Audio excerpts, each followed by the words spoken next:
across the road to visit the idiot. Knock, knock. Who's there? The chicken.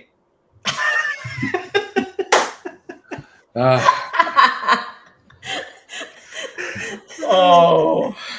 Yes, I'm so glad I didn't say this. Oh, walked right into it. You did, Alex. Adam. Wonderful. Yeah. Again. It was predictable that it was going to be me, wasn't it? Let's be honest. So, good morning, good afternoon, and good day wherever you are. Welcome to another edition of the Digital Download. Today, that's right. It is the longest running weekly business talk show on LinkedIn Live. Woo. Today, we're talking about how to be a next level leader, the conscious leader. We have a special guest, fingers crossed. There she is. Ruth Farenga will help guide us. Ruth, welcome. I'm going to bring you on in just a moment. But before we bring Ruth on, let's go around and introduce the panel. And while we're doing that, why don't you in the audience reach out to a friend, ping them, and have them join us. We strive to make the Digital Download an interactive experience, so audience participation is highly encouraged. Right. So, introductions. Adam, would you kick us off? I would love to. You can see who I am. My name is down there. I'm co-founder. They can't see that on the audio replay. Sorry. I'm Adam Gray, co-founder of DLA Ignite. And I'm delighted to be here with my fellow panelists and our special guest today. This is a fascinating topic we're going to be talking about. Yes. Indeed, it is. Alex. Good afternoon, all. Alex Abbott, founder of Sapiro, sometimes known as the bearded sales guy. And I am a very proud partner of DLA Ignite. Very pleased to be here. Excellent. Thank you. Tracy. Hello, everyone. Good morning from where I am. I am Tracy Borison, founder of TLB Coaching and Events. I have a small head cold, so I don't know if you can hear it in my voice, but I can hear it in my voice. So I may talk less today than other days, but I'm excited to hear what Ruth has to say about conscious leadership. And I, too, am a proud partner of DLA Ignite. Excellent. Thank you. And Tim. Thank you, Rob. I'm the CEO and co-founder of DLA Ignite, and I'm looking forward to talking to and learning from Ruth today. Very much so. Thank you. And I'm Rob Durant, founder of Flywheel Results, and I am a proud DLA Ignite partner.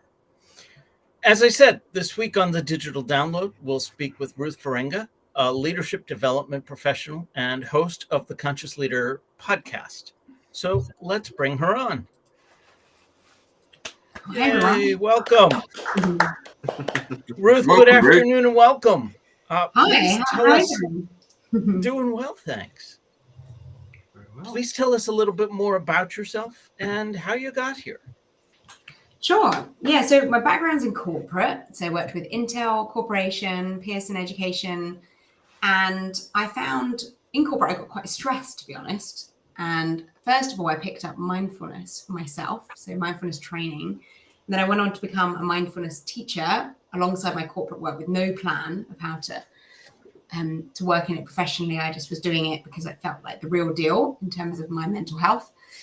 And then I did a short job in the third sector, which I didn't like at all. It was all politics and awfulness. So I left and picked up a career coach, and then I started developing my a mindfulness business at first.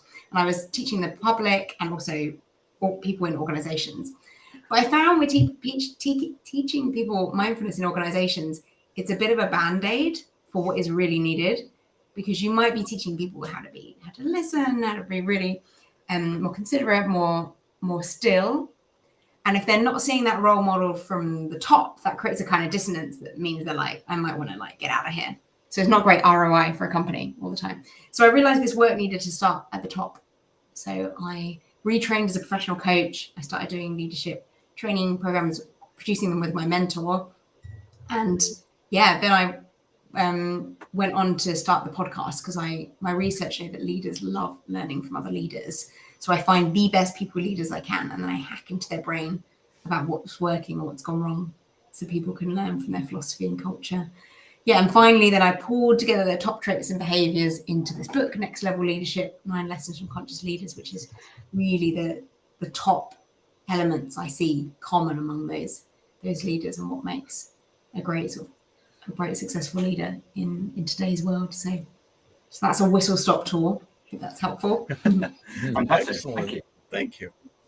So let's start there then.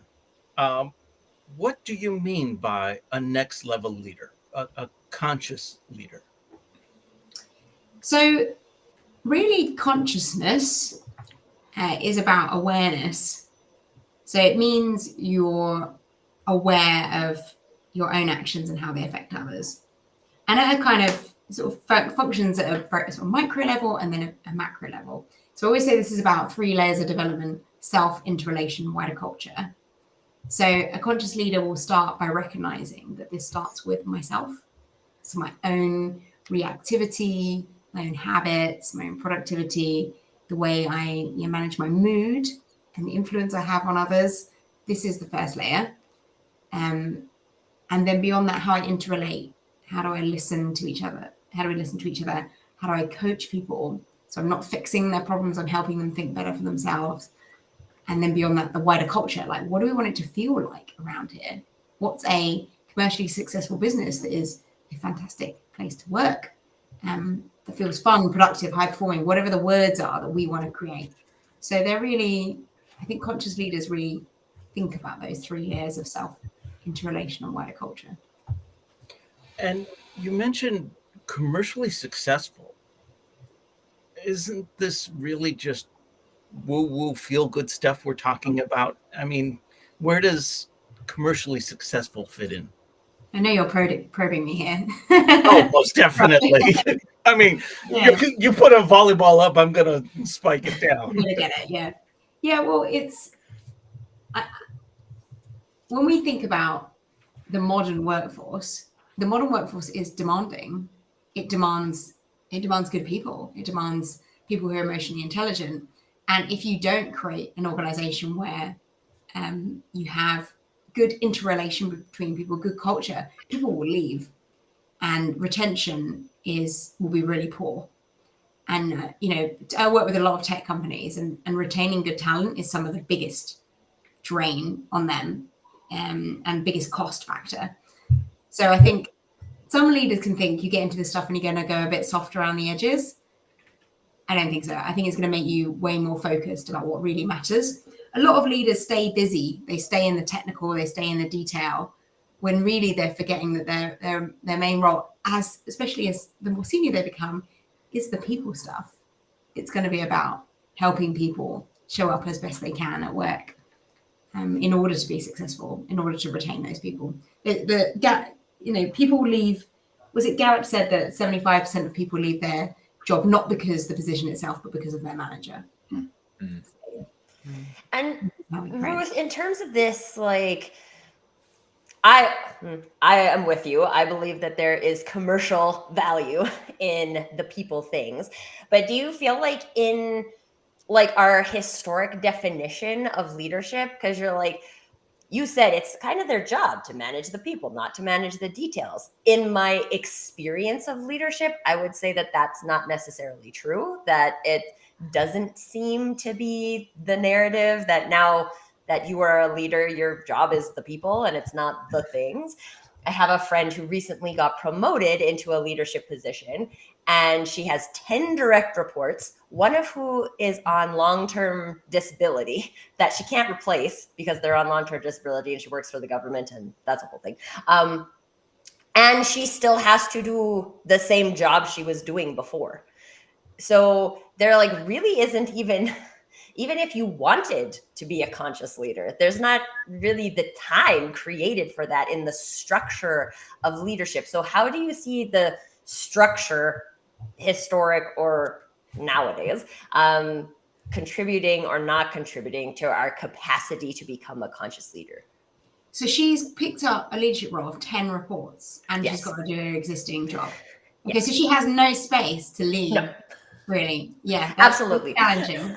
You know, she's going to somehow have to figure out how to delegate like at least 50% of what she's doing in order to have that space. But yeah, she's not settling that up. And I think it's common, you're right, that a lot of people get promoted through their own skill success. They're really good at their technical aspect and they're promoted and maybe just given on extra responsibilities.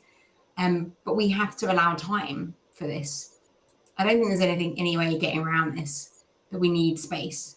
People need to feel our strong intention.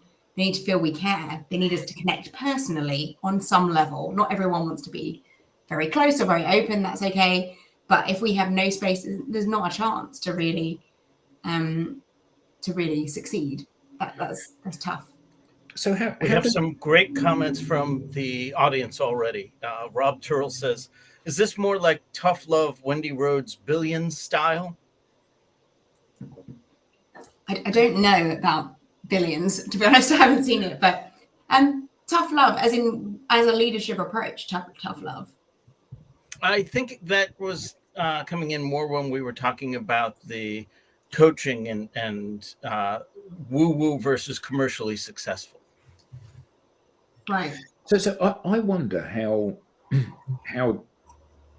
So it strikes me that this is a fantastic vision for an organization to have. You know, we put the people first. The leaders lead. You know, they're walking into battle carrying the flag, and they've got their hand behind them to pull everybody into battle with them. And that's a lovely mental image to have.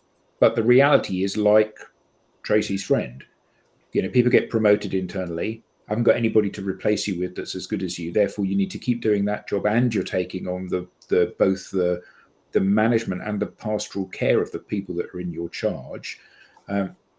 And it strikes me that you know, nobody ever puts their hand up and says, "Well, I've got loads of time. I can do more stuff." Everybody is busy or thinks they're busy, and there will be casualties, won't there?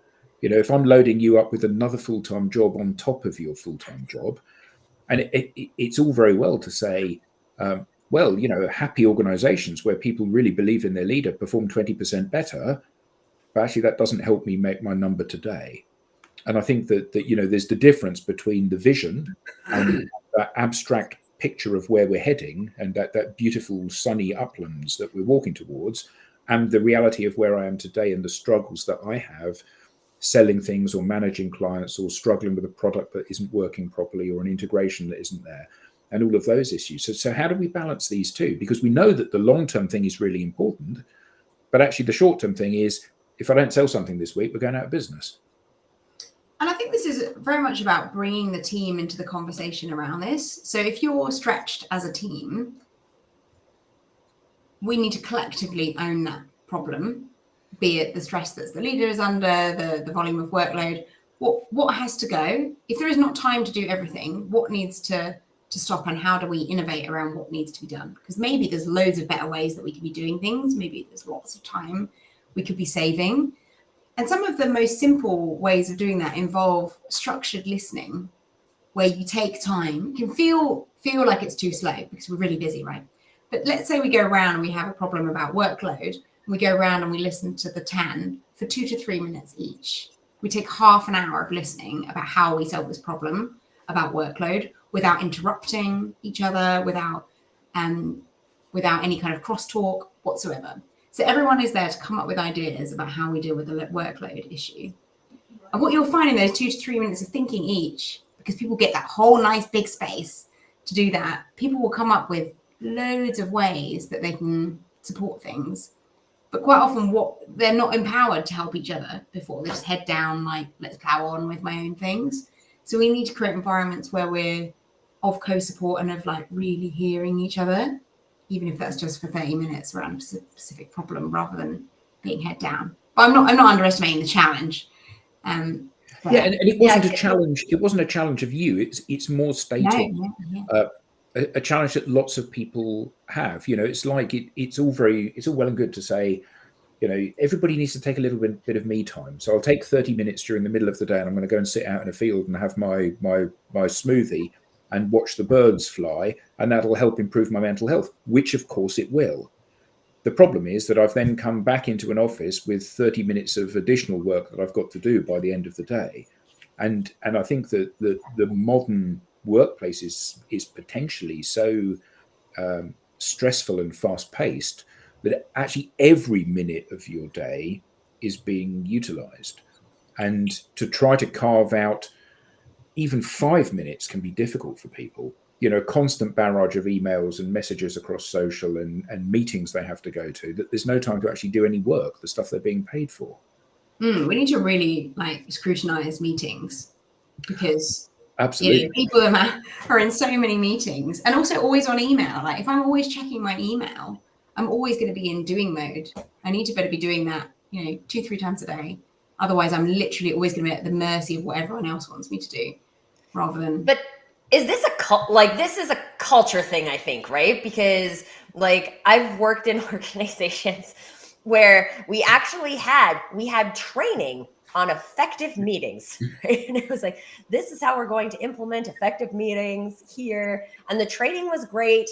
And then people just didn't implement it because that wasn't the culture. That wasn't how the business did business. That's not how we got through our day-to-days.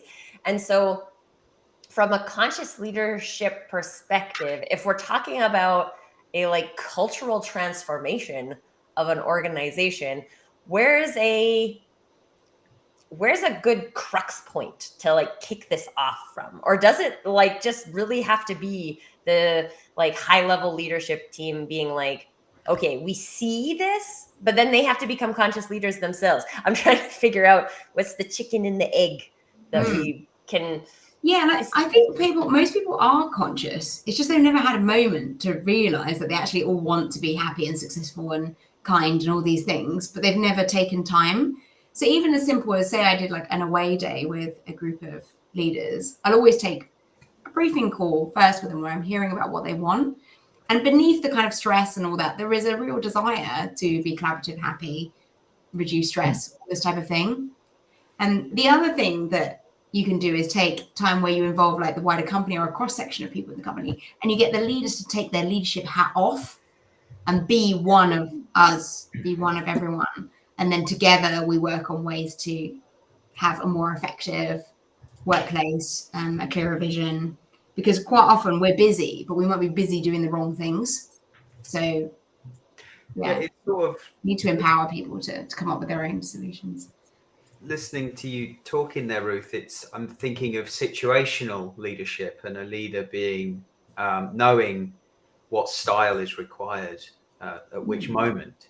But Adam, to your point, I was starting to think about in terms of a leader being busy, going off for their Zen moment, improving their mental health, but then having more work to do, and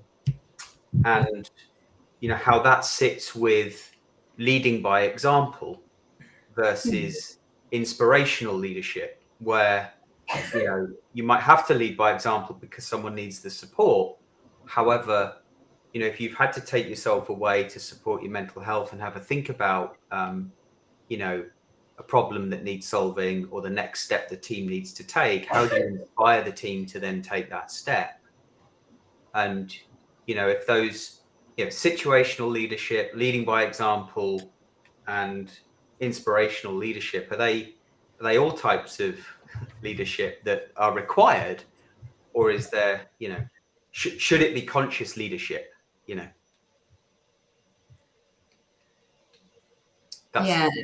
and the firefighting thing, if you're firefighting for more than a week or two at a time, something's got to change, because I don't know about you, but I have some of my best ideas when I'm on a walk or in the shower, or something where the space has been created. And then, if I don't make a note of what that idea was, it's gone. Yeah. I keep thinking I need to have a whiteboard right outside my shower. So all the good ideas down. Well, in the shower, or they would kind of wash off. Yeah, I thought of that too, but then I'm I feel like the water might just wipe it away. Yeah. Ruth, have you seen challenges with leaders who consider themselves conscious, but maybe they're not quite as self-aware as they would need to be in order for them to actually practice conscious leadership? Because this is something I have experienced, is that there's people, especially when you use the words growth minded, they think that they're growth minded, but then as soon as they're put into a growth situation, they're like, oh, hard no. They're like, okay, maybe there's some more self-awareness you could explore there. Yeah, it's very common with something like listening. A lot of people are like, oh yeah, I'm really good at listening. And I mean, I've been working on listening for the last 12 years. I'm still working on it. It's still really important to cultivate. Yeah, I think you can get a lack of awareness sometimes. It really depends. It depends. Most people, I feel like there is a more ordinary, someone mentioned like a more heroic type of leadership or visionary. This is becoming a little like done. Like people are kind of fed up with this heroism. What they want is an ordinary person who's going to say something like, oh, sometimes I have imposter syndrome, or I struggle with fear ahead of a presentation, or the board meeting that's coming up, that because they need to relate as a human being. Yeah, it's important. We have some great comments coming through. I'll share a few of them. First, Chris Gunn says, is emotional intelligence better for the COVID experience? Ruth, do you have any observations there? Yeah, I'm going to answer is how I think the question is phrased. So is emotional intelligence better since COVID? I would think that's what I would say. Yeah, there's a mix. I mean, I'm sure you guys have got loads of comments on this too. There was this really weird thing in COVID where some big exec had like grand pianos behind them, didn't they? And like giant gold leaf things. And then someone struggling at home with like 2 children, and they're like looking at their exec like, oh my God, your house is so enormous. And this I'm struggling with here. So there were some moments where there was a real lack of awareness. But some people have really had to share more about their families and real life, because that's just been there. So I think there has been a certain removing of the mask. But then we've got this whole like remote working, in-person working thing where we swung to remote working because we had to, and everyone said we couldn't. And then suddenly everything still worked when we're all remote. And then a lot of companies are coming back hard on in-person working. And it's like all that empathy has suddenly in certain companies disappeared. And the person saying, well, I'd quite like to do the school run 3 times a week, and I can still do a work a bit late, and I'll do this. That sometimes goes out the window back to a very productive. So I think, yes, in general, I think we are better for it. We've seen more of each other's personal life, but it's interesting how that's springing back to a more contracted control style in some. Isn't it interesting that one of the companies that has forced people to come back to work recently is Zoom, the very company that I didn't know that, actually. Really? Which I just think is hilarious and ironic, and it's not exactly living the brand, is it? No. Yeah. Well, and I wonder from a sorry, everybody, I can't talk today. From a conscious leader perspective, was it like we got a sneak peek into what it's like to create space for this like empathy and listening, and then that's a little uncomfortable, so let's just retract back to the way we did it before because we're familiar with that? Yeah, I think it's really well put, actually. I think this is like a dance. And sometimes I notice clients will come in and they'll do some work together, and then they need to pull back, but then they might come in again. Because when we are talking about empathy and we're listening and we're in this, it still can feel a little bit like there's not enough structure. So it is tempting to be like, well, let's just pack it all back in the box and go back to the spreadsheet.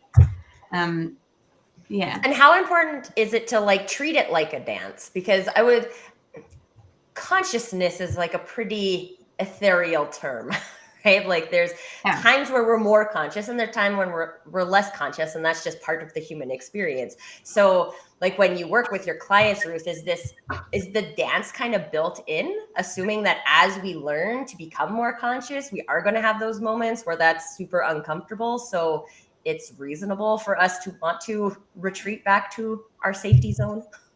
Yeah, absolutely. And just to make this really practical, like in a one-to-one coaching session, you want people to go on like a dip curve where we explore something. Was this really about? Oh, actually, it's something about my personal life and something I've struggled through for many years, and blah blah blah. And then up the other side into like, how do I practically take this into my life? And some people they need to start shallow, so they need to talk very high level, not really letting you in too much, and then slowly you'll go more deep. But then sometimes they might need to pull back and they feel like they've shared or something. So share too much. Most people you'll build the trust and it will grow and grow and they let you in more and more. But others will, just there's a safety in not sharing anything and having control over a conversation, a coaching conversation. You are in control of the session. You can decide where it goes, but you're not in control of like your feelings maybe or what comes up.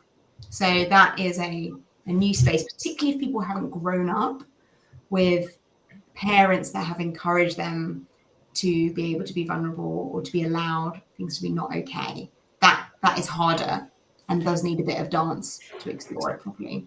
Especially when there's so many redundancies, that trust element is challenged between employee and manager or leader. Yeah. This dance feels a bit one-sided to me.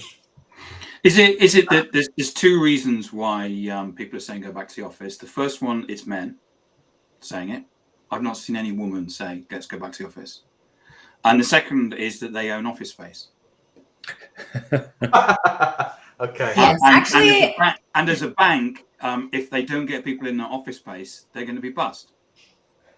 Tim, you brought up something that I was playing with whether or not I was going to bring up, is that I feel like from the female perspective, because we are invited more often into our emotions and into connection and into trust relationships, that it might actually be easier for women to move into conscious leadership than it is for men, because they have this more, like, I have a 5-year-old son right now, and I'm noticing already the like societal standards that he's being sold on, not by me, but by society.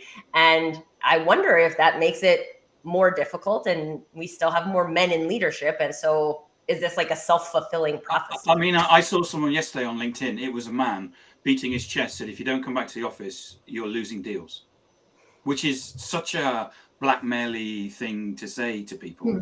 And really, do you mean if I can't go on the school run 3 times a week and still not win deals? Come on. What was that stat your daughter shared, Adam? There are more. Oh yes, she was very pleased that the number of female CEOs of Fortune 1000 companies has now overtaken the number of CEOs named John. That's insane. Yeah. I mean, the male, clearly we're talking about sort of masculine and feminine styles here, but there is, I think women have had traditionally had a much wider amount of things to think about in life and different caring responsibilities. So thinking of the broader picture and everybody's emotions is a more feminine, I won't say female, but is more feminine trait. And really we are asking men to learn more feminine traits. And that can feel a bit like, is that really cool? It's like, yeah, it's super cool.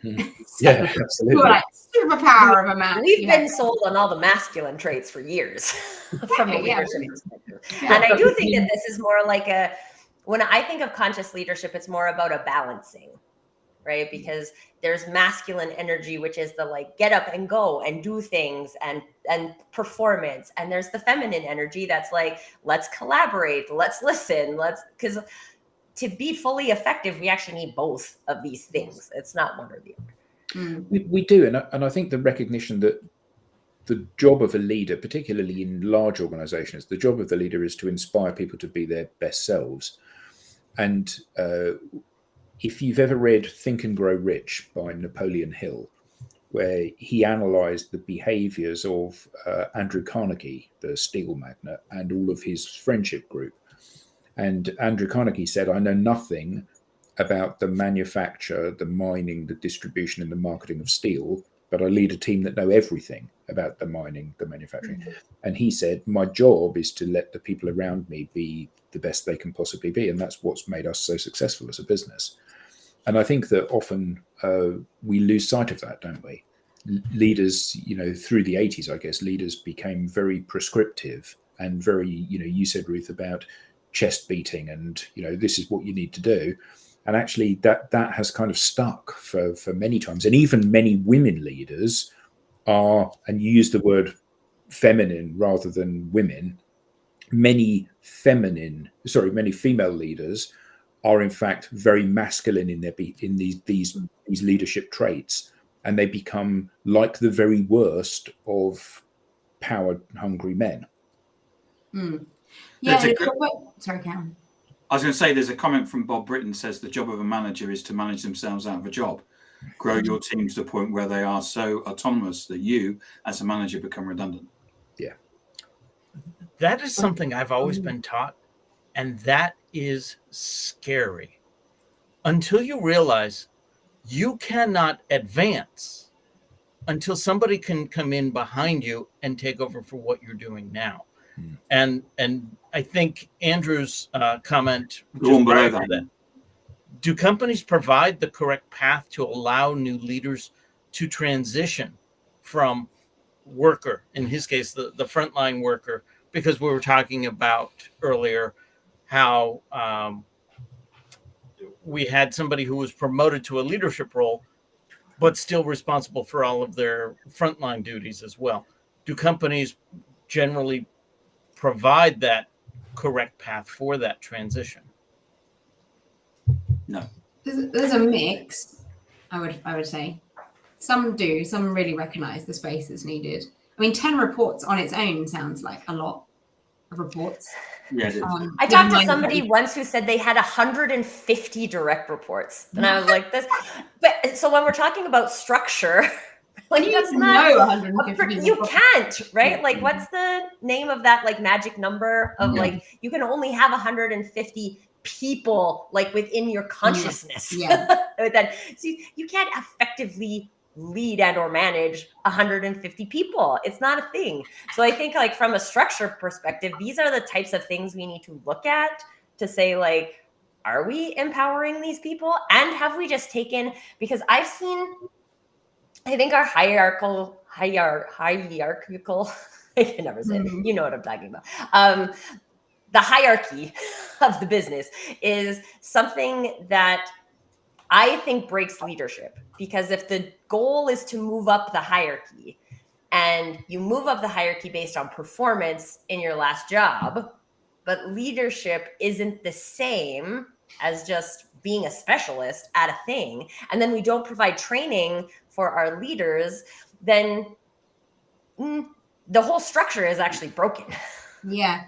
And I think at the root of this, and that, going back to the point about putting yourself out of job, or what Adam was saying about the leader that was really like non-egoic, like not egotistical at all, it really requires a really strength of self-esteem. And that's what I talk about in the book at the beginning, is a lot of our issues in the workplace around gossip and bullying and manipulation, all of this, it comes down to stuff we've had in the playground and our upbringing where our self-esteem is low. So we then take it out on other people, and then we feel like we need to keep all our responsibilities. Whereas the more we can strengthen our own capacity to be okay with who we are, the more we can then facilitate others, that we don't need to prove ourselves anymore to ourselves. I agree with Bob Britton's comment that you can lead 150 people, but you can't manage 150 people. Because there's a difference between leadership and management. It's something that we debated a lot when I was in corporate, about whether something was leadership or management. Good comment, Bob. Thanks. Yeah, because you can lead a country, right? But you can't manage all of the people who are doing all of the things. Yeah. Well, Dale's comment's interesting. Sorry, Rob. Dr. Dale Child says the key is personalization. Typically is a dangerous statement. Everyone is different. It's about tailoring your style to maximize desired effects. Well, everybody responds better to something when they feel it's talking directly to them rather than to people who look like them. Yeah. Well, and something that I've noticed is there's like a vibe, right? So we don't all look the same on this call. There's lots of things that we have in common. But we don't all have to look the same to vibe the same. And this is something that I've found really interesting in the conversation because I can't remember who it was, but someone asked if we could share some examples of leaders that inspire you, Mike. And like one of my best leaders was a white male. But what I always appreciate about him and continue to appreciate about him today is that he looks for the like spark within people. So when he's responsible for managing an individual, he looks for a spark. And he was the first person who saw a spark of leadership in me. And he gave me an opportunity to lead. So I was 26 and he gave me an opportunity to lead. I was working for a direct marketing company and he gave me an opportunity to lead the account managers. And he gave me an out. So he was like, I see leadership potential in you. If you're interested, let's try it. Let's give you this small team to lead, right? I think there were 4 of us. So then I was kind of the team lead. So I was leading 3 people.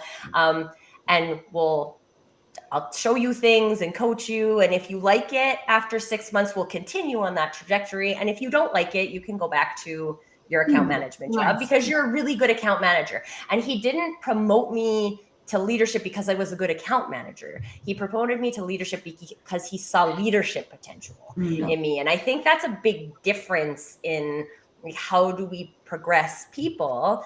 But then it's also like, I've had employees who want to go into leadership because they think that's the trajectory of jobs. And I had a marketing coordinator who was like the most amazing marketing specialist.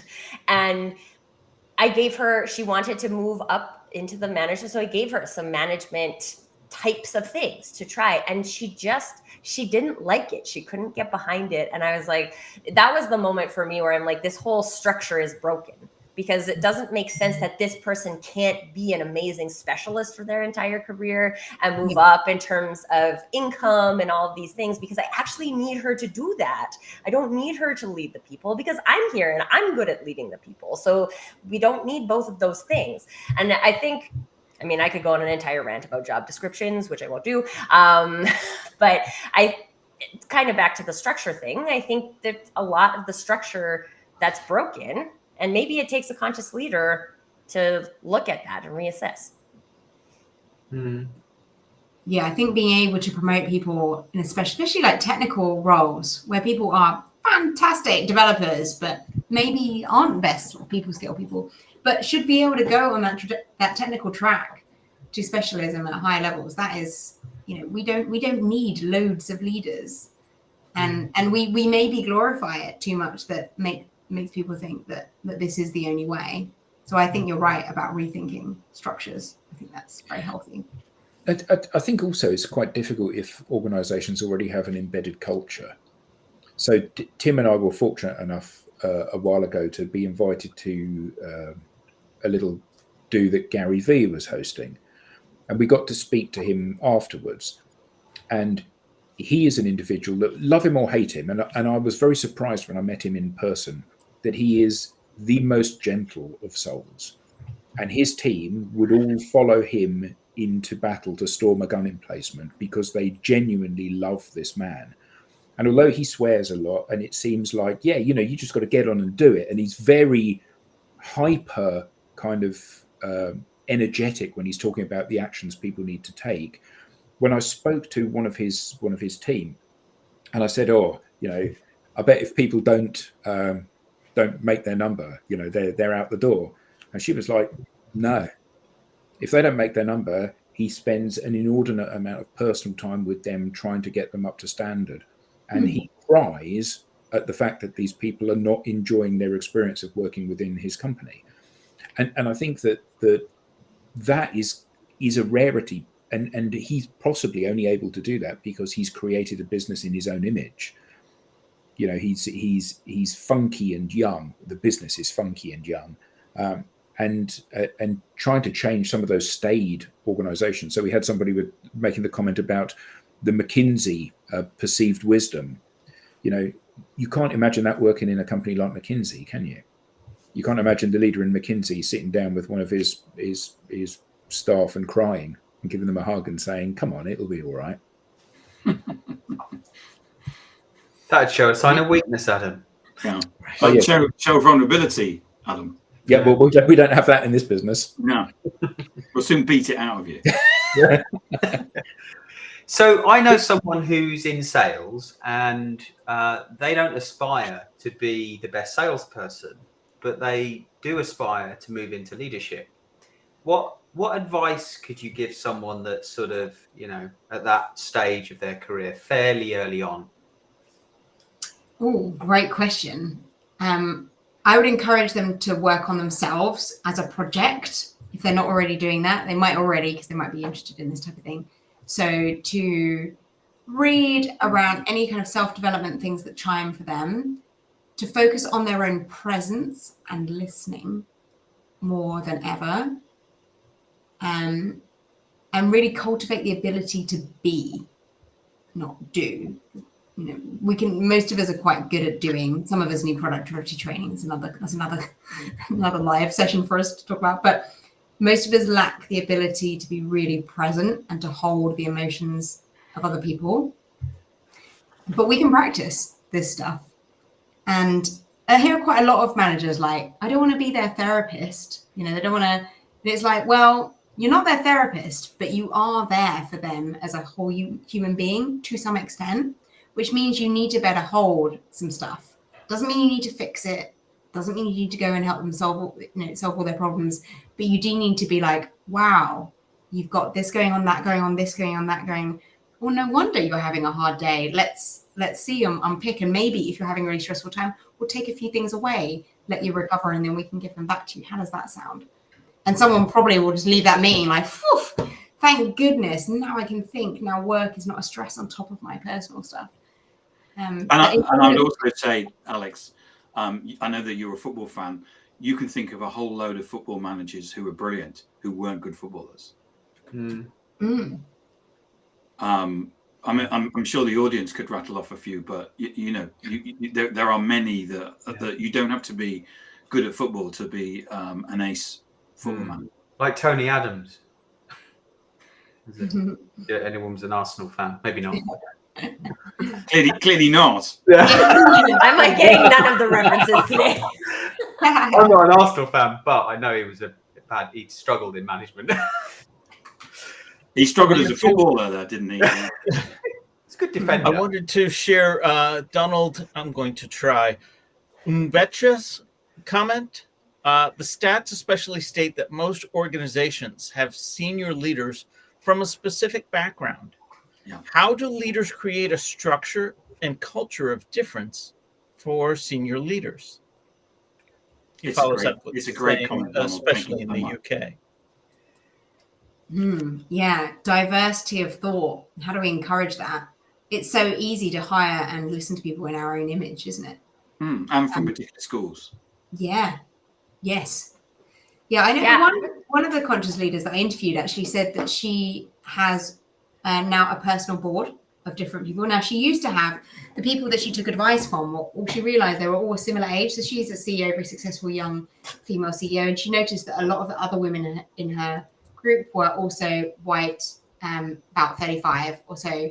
So she then set about creating different types of people who would influence her.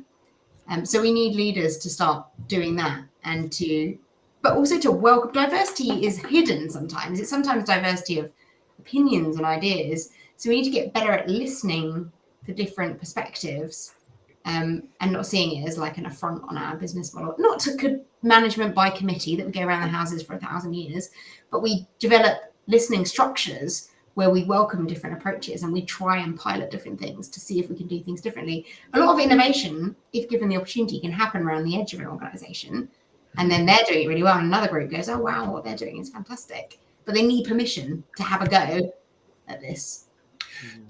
Doesn't this stem from the confidence of the leadership, though, because one of the things that I've experienced a number of times at points during my career has been I've had a manager that wasn't confident, and consequently, what you find is that praise doesn't percolate down, but criticism does.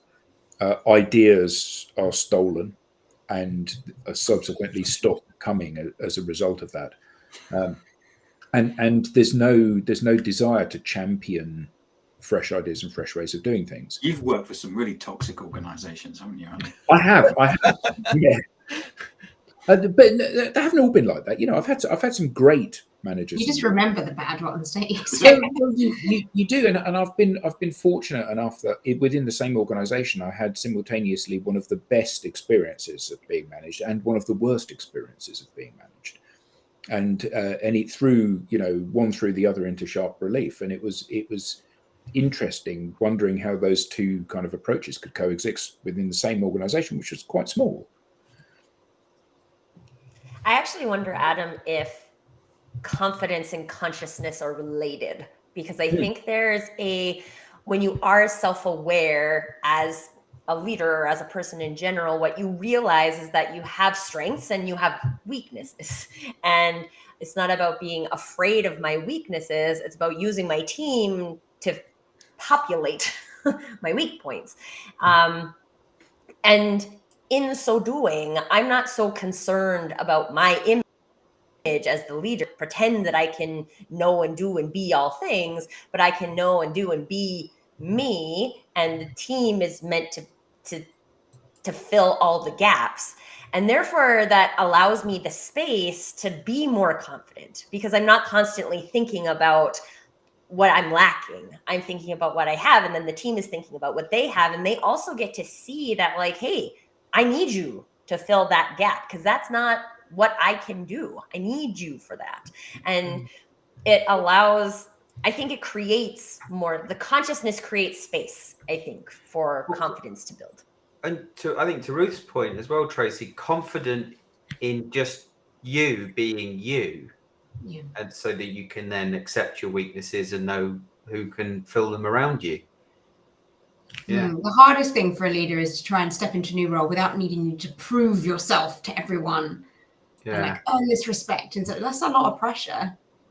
It's hard. But I think people do accept it a lot more these days, that when you are human and show vulnerability and show that you're human, it builds a stronger relationship between you. When you're trying to be something you're not, it's usually quite obvious. Yeah. And I'm just wondering, Ruth, how much of that comes from like that narrative of I have to prove myself? How much of that comes at us externally? Because I know some of it does, but how much comes from us internally? And that's actually our narrative that we created, that I have to prove myself instead of something someone told me. Yeah. Yeah. And it's back to upbringing. A lot of people, were praised for achievement, and that creates a thing where we have to achieve in order to be loved, things like that. So, it's, and also how is the leader being led? Are they being told, you've got this, I can't believe this is going to be really good, but you don't have to prove yourself. You're ready already. Take your time. Or are they being like, you need to batch up in a certain amount of time. This team needs performing. If you don't, then, there's consequences. Like, what is the energy going around between the leadership? Because I know a lot of leaders, maybe you do, that are literally having to be a buffer from above because there's a lot of toxicity coming down, and they're like, I'm going to make a great environment for my team, but what's coming from above is not great. So I'm getting support from elsewhere, from peers, from mentors, in order to defend my team from. Yeah, one of the best bits of advice I ever got was that as a manager, my job was basically to put an umbrella up and to stop the shit coming down from above. And part of my job was to work out which shit I could basically throw away, because they would never come back and ask for that spreadsheet the answers of that spreadsheet to be filled, and which ones would actually. And anyway, But It's that just was a shame, isn't it? It's a shame, you know. it is a big shame when Not a you're waste of energy, but yeah, it's when maybe you're working in an organization and you're basically going, no. But it's true. You're working in an organization where shit's coming down. It's your job is to basically try and stop it. Not hitting your team. There was one episode where we described it as fighting dragons. Yeah. The dragon I obviously didn't get that memo, Tracy. I'll call it Fighting Dragons next time, okay? I'm just like, I can't remember. It was another like kind of personal development leadership episode that we did. Us and Brits always use umbrellas because we get so much rain. Yeah. The umbrellas. I had an experience where like literally, because I brought it up, I felt like I was keeping my team safe on a tropical island and I was running around the outside of it fighting dragons. And it's not sustainable whatsoever. Yeah.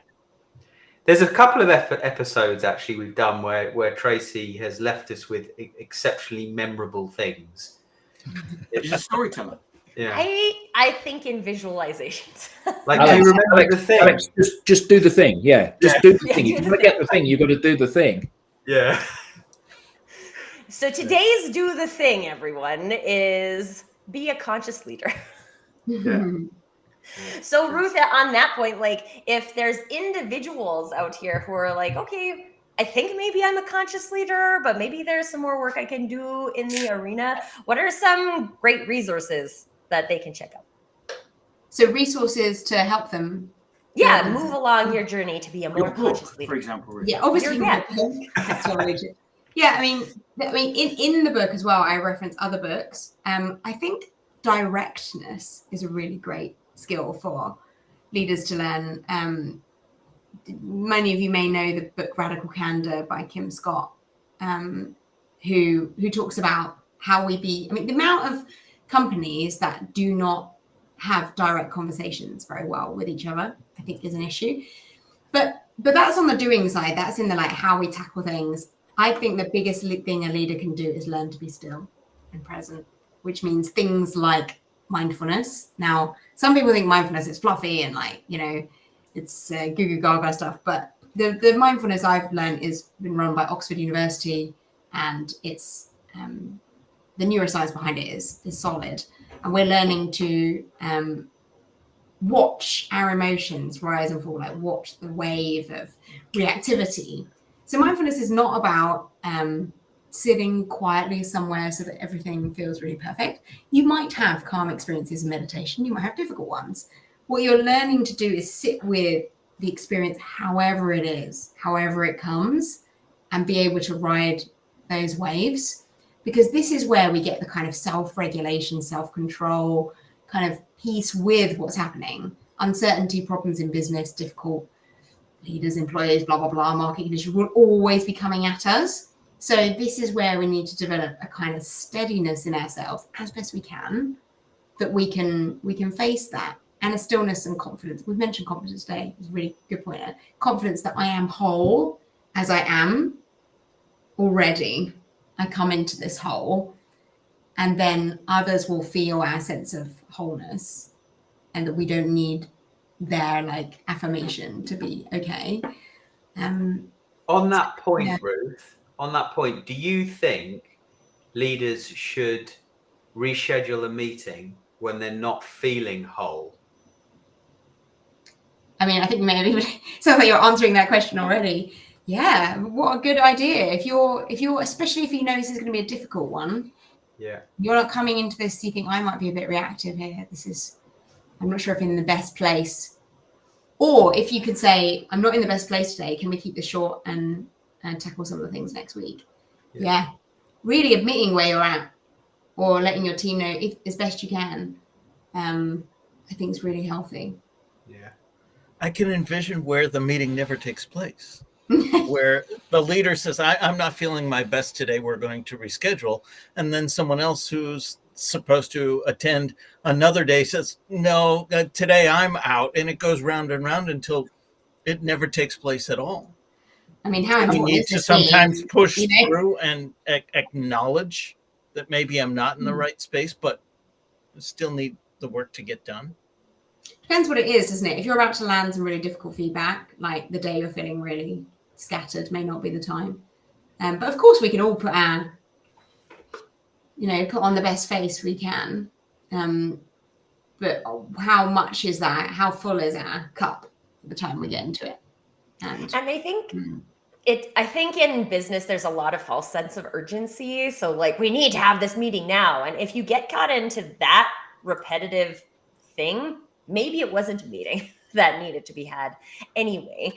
But I also have an example where, so I was working on this project with a couple of other people, and we had a weekly project update meeting, and we needed to do the weekly project update meeting to like move the project forward.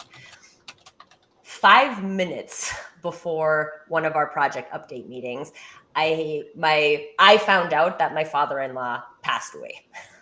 And I was like in a state where I was like, I don't even know how I feel about this, right? I'm going to go to this meeting because it's the last meeting I have today. And I'm just going to go and do the meeting. And then one of my peers asked me, how am I doing? And I was honest with them. I was like, I actually don't know. This happened. Like, I'm in shock. I haven't processed it yet. So I don't know that if I'm sad, but like, I don't know. I'm in a like weird, I don't know place. And we had 30 minutes scheduled for the meeting. My two teammates invested, I call it an investment, 20 minutes in me to let me explore how I was feeling right at that moment. And then we had a very productive 10 minutes of project meeting, which is really all we needed. We only needed 10 minutes for the project management piece. So I think that when we allow ourselves to have that flexibility and to say, like, if we invest, again, like I like to call it an investment in people. If we invest in our people and our team for 20 minutes, does that not mean that we can't accomplish what we came here to do? Because yeah, we need to accomplish the thing, but when everyone's in the right mindset to accomplish the thing, we accomplish things faster. I think everybody knows that. So I just thought it was really meaningful to me and a really great example of how we can create space for people to be people and hold them and also accomplish the things we need to accomplish. What great generosity to give you that space. And like you said, it set you all in the right place to be like, right, bish, bash, bosh, how do we get that stuff done? Fantastic example of conscious leadership. Yeah. Ruth, you've got a podcast, you've got a book, you've got a TED Talk. How can people learn more about you? How can people get in touch with you? So consciousleaders.org.uk is the best place to find all about conscious leaders and myself. The TED Talk is called Tapping into the Leadership Superpower. And it's all about, it starts off with a football example, actually. So if you're intrigued, you can listen if you like soccer or football. But it's all about the intention we bring, how we're showing up. And the book pulls together all the lessons from the podcast for these top traits and behaviors with lots of it's told through the stories of the leaders I interview. So it's very practical. If you like practical and you like, oh, this is how you did it, and then you did this, and then you said that, as well as the theory, the global research that backs it up, then next level leadership, 9 lessons from conscious leaders will help you do that too. Fantastic. Cool. Thank you very much. And to our panelists, thank you. To our audience members, great questions, great comments. Thank you very much. This has been yet another edition of the Digital Download. If you have something to say, if you would like to be a guest on the show, please reach out to us at the digitaldownload.live. You can scan the QR code on screen to fill in the Be Our Guest. Ruth, on behalf of myself and the other panelists, thank you again for a fantastic conversation. It was so great to meet you here and learn more about what you have to say. Another fantastic episode.